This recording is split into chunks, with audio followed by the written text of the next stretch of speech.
ဂျပန် TikTok အကောင့်ကလေသူများလိုက်ပေးရတဲ့ပတ်စံရတာမဟုတ်ပါဘူးနော်ဂျပန် TikTok အကောင့်ဖွင့်ပွားရင်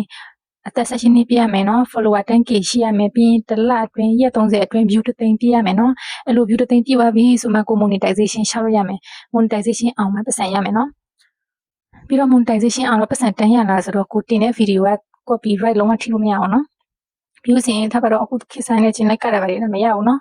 ဘယ်ဟာတွေရလဲဆိုရင်ကိုယ်တိုင်ဖန်တီးတဲ့ဗီဒီယိုကိုဟင်းချက်လာလားခရီးသွားတာလားဤပညာမျှဝေတာလားဒါမှမဟုတ်ရင်ဟာတဗီဒီယိုဖန်တီးတာလားအဲ့လိုပေါ့နော်ကိုအားတန်တဲ့ဟာကိုကိုနဲ့အဆက်တဲ့ဟာပေါ့နော်အဲ့ဒါကိုကိုကဖန်တီးပြီးတော့ဗီဒီယိုကိုယ်တိုင်ဖန်တီးတဲ့ဗီဒီယိုတင်မှပဲ TikTok ကနေပြီးတော့ပတ်စံပေးပါတယ်နော်အမတော်မှတချို့ဟာတွေဆိုရင်အမမျက်နှာနဲ့အမကိုယ်တိုင်ဖန်တီးတဲ့ဟာတော့မှသူများစီကယူထားပါတယ်ဆိုပြီးတော့မမကို copyright အမဆိုရင် qualify မိတာအများကြီးပဲနော်သူကထားပါတော့ video 1 million view ရှိရင်တော့မှပတ်စံက1 million view ဆက်မရအောင်နော်သူက qualify view ဆိုတာရှိတယ် qualify view ဘလောက်ဝင်လဲ qualify view ဝင်တဲ့အပေါ်မှာပတ်စံရရနော်နောက်ခု2025 update ကသူက additional reward ဆိုတာပါလာတယ်နော်ဒီ video ကနေပတ်စံရတဲ့အပြင်ပေါ့နော်ခုနက qualify view ဝင်ပြီးတော့ရတဲ့ပတ်စံအပြင်ကိုမှဒီလိုမျိုးဟိုပါပေါ့နော်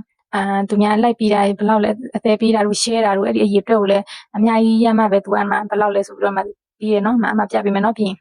အဲ့လိုမျိုးပါနော်ဒီလိုမျိုးပို့တင်အောင်လည်းမရဘူးနော်နည်းနည်းတော့ခက်ခဲရှိတယ်ဒါပေမဲ့ကိုယ်တိုင်းဗီဒီယိုဖန်တီးနိုင်နော်အဆင်ပြေပါတယ် try ကြည့်လို့ရပါတယ်